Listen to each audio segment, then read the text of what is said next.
I'm Juliet and welcome to St Asaph Cathedral's Summer Crafts activity. In this demonstration I'm going to show you how to make your own frontispiece inspired artwork. So you might think, what is a frontispiece? Well, in the Welsh Bibles we have two on display at St Asaph Cathedral. There's one that was printed in 1588 and one in 1620 that we are taking inspiration for today. They have something called a frontispiece. So inside a book, imagine this is the Bible, you would open the page. Now generally we would have something like a contents page or an index page.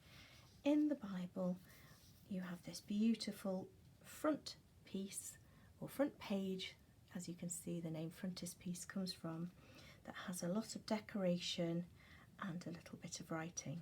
So I thought it would be fun to create our own one today. Also to be inspired by illuminated lettering as well. So what we're going to do today is, if you've printed out your frontispiece that we sent you by email,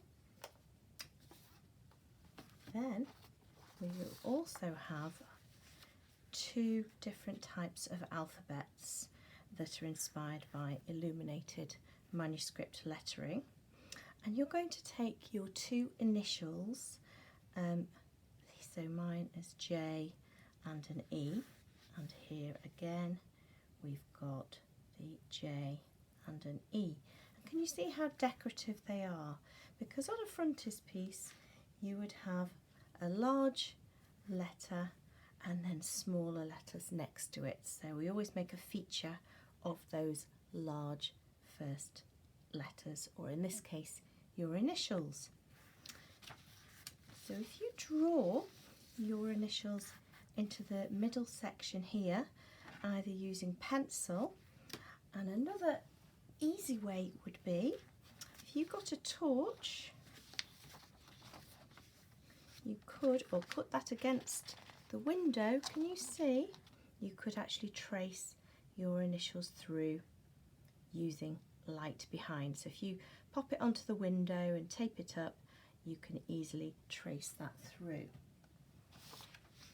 So once you've drawn your initials out in pencil, you're then ready to decorate your frontispiece like this one. So here's one I've drawn earlier.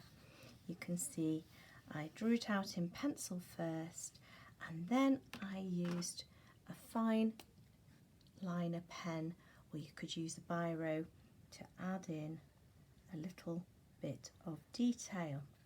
Now around some of the illuminated lettering I've also popped some little dots and circles, and some of the letters I've actually turned into little creatures. Can you see they've got little heads and little faces?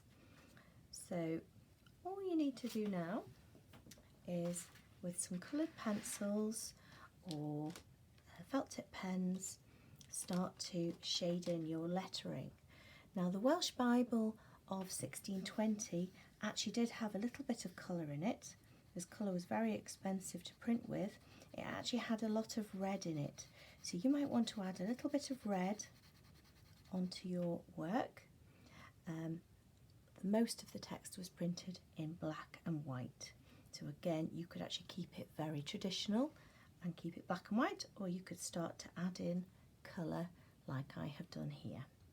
So have fun creating your initials into your own Welsh Bible inspired frontispiece, and do send in your designs for us to have a look at. Thanks for listening.